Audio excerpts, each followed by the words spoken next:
சென்னை தாம்பரத்தில் பேருந்து பயணிகளிடம் 1 மணி நேரத்தில் 14 செல்போன்கள் என டார்கெட் வைத்து திருடி வந்த கும்பல் போலீசில் சிக்கியது.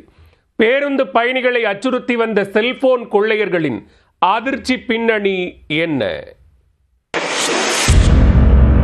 1 மணி நேரத்தில் 14 செல்போன்கள் திருட்டு. பயணிகளை அச்சுறுத்தி வந்த செல்போன் கொள்ளையர்கள் புகாரளித்த 2 மணி நேரத்தில் தெரிவிக்கவிட்ட போலீசார். நடந்தது என்ன? சென்னை அரும்பாக்கத்தைச் சேர்ந்த இளைஞர் அரசு பேருந்தில் பயணித்து வந்து இறங்கினார். அப்பொழுது அவரது பாக்கெட்டில் வைத்திருந்த செல்போன் திருடு போயுள்ளது. அதிர்ச்சி அடைந்தவர் உடனே தாம்பரம் குற்றப்பிரிவு போலீசாரிடம் புகாரளித்துள்ளார். அதில் விசாரணையை தொடங்கிய போலீசார் பேருந்து நிலையத்தில் பொருத்தப்பட்டிருந்த சிசிடிவி கேமராக்களை ஆய்வு செய்தனர். அதில் வடமாநில நபர் ஒருவர் இளைஞரிடம் செல்போனை திருடுவது பதிவாகியிருந்தது. ஆனால் இந்த ஒரு திருட்டோடு முடிந்து விடவில்லை. அங்கேயே காத்திருந்து கூட்ட நெரிசலாக இருக்கும் அடுத்தடுத்த பேருந்துகளில் ஏறிய அந்த நபர் தொடர் செல்போன் திருட்டில் ஈடுபடுவது கண்டுபிடிக்கப்பட்டது.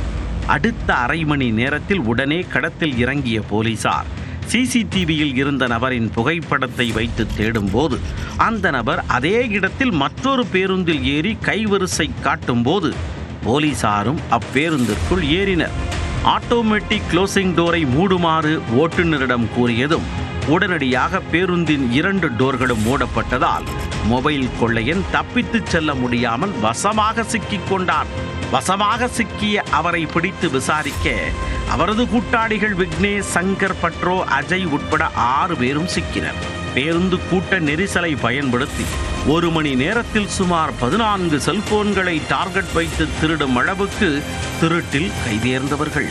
திருடும் செல்போன்களை மொத்தமாக கைமாற்றி காசு பார்ப்பது இவர்களின் வழக்கம்.